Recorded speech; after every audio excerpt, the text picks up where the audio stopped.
Maybe you know what I'm talking about here. Ever got lower back pain just putting your shoes on, pulling your socks up, or bending over to pick up something off the floor? Man, that's frustrating. Patients come in and tell me all the time, it's like, Doc, I didn't have an injury. How could I have lower back pain? Well, I'm going to tell you why.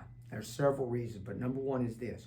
Most of the patients that we see with lower back pain occur not from a single injury, but from repetitive traumas over a long period of time. So in other words, your repetitive movements that you do, whether they be movements or whether they be sitting too long with poor posture, whether they be developing habits of always sitting the same direction, what begins to happen is the way the bone sits on the disc begins to develop a neurologic habit.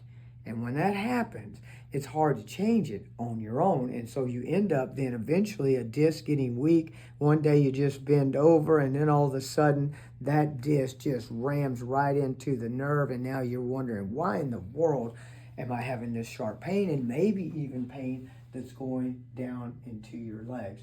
Well, let me say it didn't happen from just lifting your shoes because they're not too heavy, okay? It most likely occurred because there was a problem already developing and it just reached a threshold where it couldn't handle it anymore. So if you're experiencing that, you're not alone. 80% of our patients get hurt doing something, or they feel pain doing something they do every single day. So if you're like that, give us a call. Let's see what the underlying problem is, and we'll see if we can help you, as we've helped hundreds of others get relief for their lower back pain, even if they haven't had an injury.